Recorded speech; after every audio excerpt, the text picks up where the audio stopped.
Assalamualaikum warahmatullahi wabarakatuh. Saya ucapkan kepada Dr. Izwan.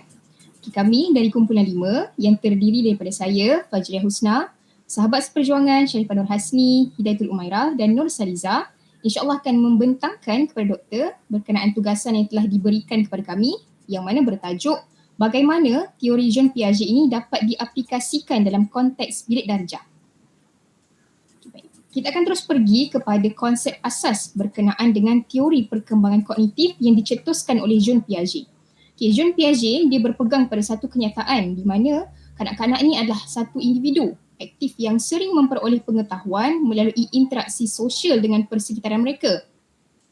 Dan di dalam teori perkembangan kognitif oleh Jean Piaget ini terkandung 4 huraian konsep asas teori iaitu skema, asimilasi, akomodasi dan juga keseimbangan yang mana ia berkait rapat dengan pembelajaran kognitif individu. Semasa aktiviti bermain misalnya, kanak-kanak ini akan melalui satu proses dan menggunakan pengetahuan sedia ada mereka ataupun disebut sebagai skema untuk memahami perkara yang baru. Ataupun dalam erti kata lain, skema ini adalah satu potensi yang sedia ada dalam diri manusia untuk melakukan sesuatu dengan cara yang tertentu. Sebagai contoh, bayi yang telah dilengkapkan dengan beberapa gerak balas sebagai skema seperti menghisap, memandang serta gerak tangan dan kaki mereka. Di sini pula, Piaget juga ada mengatakan bahawa skema pemikiran kanak-kanak ini terbentuk melalui 2 proses iaitu asimilasi dan juga akomodasi. Apa itu asimilasi?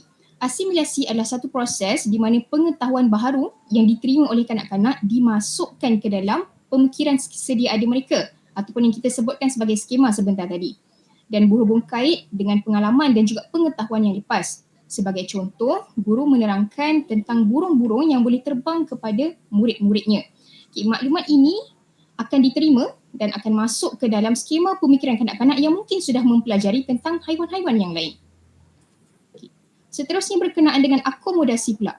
Akomodasi adalah satu proses di mana kanak-kanak ini dia terpaksa membuat perubahan dan modifikasi kepada skema pemikiran yang sedia ada. Kerana apa? Kerana pengetahuan yang baru yang diterima tidak sepadan ataupun tidak sesuai dengan skema pemikiran yang lama. Sebagai contoh, guru ni diberitahu bahawa ayam dan itik termasuk dalam keluarga burung tetapi tidak boleh terbang.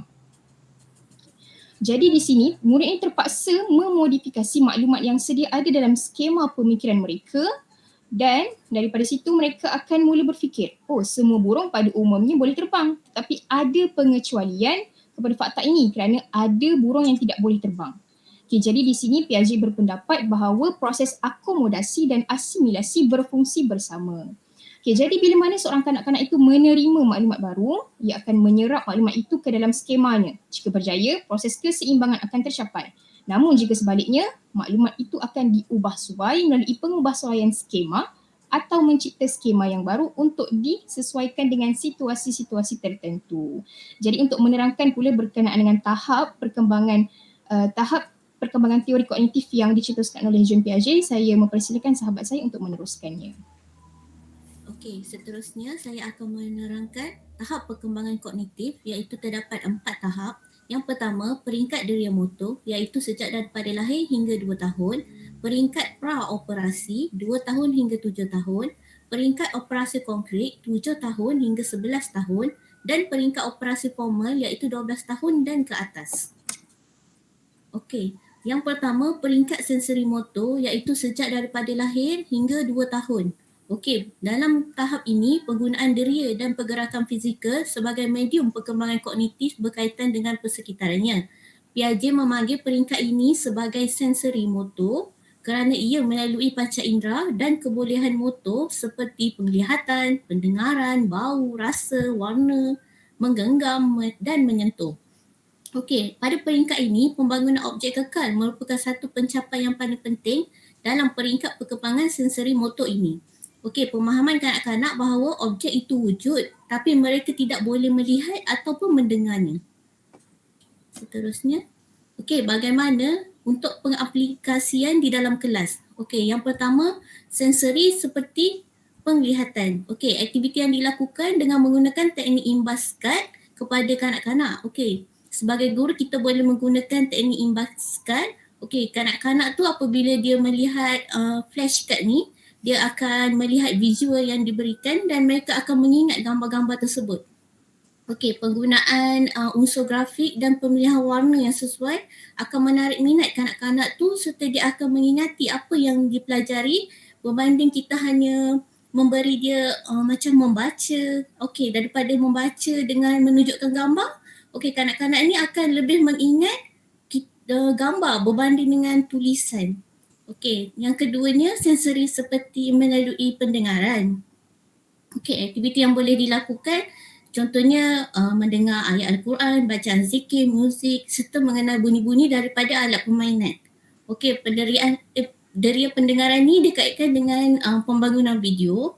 Okey, bahan audio ni boleh memberi gambaran visual dengan lebih berkesan berbanding dengan pembacaan sahaja. Okey, contohnya macam kita menggunakan Canva, Powtoon, kita akan masukkan elemen-elemen seperti warna, grafik, audio supaya kita punya bahan pengajaran tu akan menjadi lebih menarik. Okey, seterusnya. Okey, Assalamualaikum. Pada bahagian saya akan terangkan iaitu peringkat praoperasi. Okey, peringkat praoperasi ini bermula daripada kanak-kanak berumur 2 hingga 7 tahun. Okey, pada peringkat ini, kanak-kanak menggunakan minda sebagai medium dalam pembentukan medium skema baru. Iaitu kanak-kanak ni dia boleh menggambarkan dan merancang aktiviti atau perjalanan dengan menggunakan minda untuk membentuk skema. Okey, perkembangan kanak ini berlaku apabila kanak-kanak itu dia menggunakan atau mewakili sesuatu dengan simbol. Simbol ini merupakan seperti bahasa, isyarat, gambar yang digunakan untuk menyatakan objek, orang, peristiwa yang dialami oleh kanak-kanak itu sendiri. Okey, pada peringkat ini kanak-kanak sudah mempunyai kemahiran untuk berbahasa dan semakin meluas. Okey, pada peringkat ini juga mereka masih lagi tidak mampu untuk menguasai proses transformasi, keterbalikan dan penalukan. Okey, iaitu mereka tidak mampu untuk membuat pengiraan sekiranya mempunyai operasi yang pelbagai. Okey, pada peringkat ini juga mereka mempunyai sikap egosentrik. Sikap egosentrik ini merupakan pemahaman persekitaran yang bersumberkan daripada perspektif mereka sendiri. Oleh itu, mereka menyangka orang lain juga mempunyai perasaan, reaksi yang sama seperti mereka. Sebagai contoh, mereka suka tengok cerita Upik Ipin, kanak-kanak ni. Jadi mereka merasa orang lain juga mempunyai minat yang sama seperti mereka. Okey, selepas itu kanak-kanak juga boleh memahami untuk memanipulasi maklumat. Okey, seterusnya kita lihat kepada pengaplikasian dalam kelas. Okey, yang pertama ialah role play atau peranan perwatakan. Okey, pada peringkat ini kanak-kanak ni dia suka bermain dengan barang, iaitu sebagai contohlah kan, kita letak mainan seperti masakan, macam barang-barang doktor. Jadi mereka mampu untuk memainkan peranan perwatakan itu. Okey, yang kedua ialah simbol. Kanak-kanak ni dia menggunakan sesuatu objek untuk mewakili sesuatu yang lain. Sebagai contoh, bermain kuda dengan menggunakan penyapu. Kerana pada tahun ini kanak-kanak ni dia mempunyai kemahiran untuk berpura-pura. Okey, seterusnya ialah peringkat yang ketiga iaitu peringkat operasi konkret yang bermula pada kanak-kanak yang berumur 7 hingga 11 tahun. Okey, pada peringkat ini kanak-kanak ni dia mampu berfikir secara logik tetapi masih terikat dengan situasi yang konkret. Situasi yang konkret ini merupakan adalah mereka tidak mampu untuk melibatkan, maksudnya di sini mereka tidak mampu untuk menyelesaikan masalah yang mempunyai gabungan faktor yang pelbagai, tidak mampu untuk membuat hipotesis. Okey, yang seterusnya mereka mempunyai penguasaan kemahiran seperti pemeliharaan, pengelasan dan penyusunan bersiri merupakan satu pemikiran yang logik. Okey, seterusnya mereka sudah mampu untuk memahami proses transformasi, keterbalikan dan juga penalukan. Okey, pada peringkat ini juga pemikiran, gaya pemikiran mereka itu telah berubah daripada egosentrik kepada pemikiran disenter atau objektif, di mana pemikiran ini membolehkan kanak-kanak memahami persepsi dan juga pandangan orang lain yang berlainan daripada persepsi mereka. Oleh itu, pada peringkat ini, kanak-kanak ni dah mula untuk bersosial dan menerima pandangan orang rakan-rakan semasa membuat aktiviti bersama. Okey, untuk pengaplikasian di dalam kelas, guru-guru ni dia dah kiranya kanak-kanak ni dah boleh untuk membuat penjelasan mengikut ciri, warna dan bentuk. Oleh itu, kanak-kanak diberi tugasan dengan mengelaskan. Sebagai contoh, tahap 3 boneka daripada dengan berwarna rambut yang berlainan dari terang ke gelap. Jadi mereka perlu buat penjelasan lah daripada terang ke gelap. Seterusnya ialah para pelajar diberi tugasan untuk menghafal sifir kerana pada tahap ini mereka sudah boleh untuk membuat operasi penakulan. Okey, itu sahaja daripada saya. Baik, saya akan teruskan bagi peringkat terakhir bagi teori Jean Piaget, iaitu peringkat operasi formal yang bermula pada umur 12 tahun dan ke atas. Okey, pada tahap ini, kanak-kanak dapat menerima pemikiran secara abstrak dan logik. Jika terlihat pada peringkat-peringkat yang sebelum ini, kanak-kanak hanya dapat berfikir secara logik, namun pada peringkat ini, kanak-kanak juga dapat berfikir secara abstrak. Okey, mereka dapat berfikir perkara abstrak seperti graviti dan juga demokrasi. Itu suatu yang perkara yang tidak boleh lihat. Dia hanya perkataannya abstrak. Okey, kanak-kanak juga mampu untuk membuat penaakulan. Mereka juga mampu membuat hipotesis dan meramalkan masa hadapan berdasarkan pengetahuan mereka. Maksudnya kat sini, mereka bukan sahaja boleh berfikir mengenai perkara yang sedang berlaku, malah mereka boleh meramalkan perkara-perkara yang akan datang pada masa hadapan.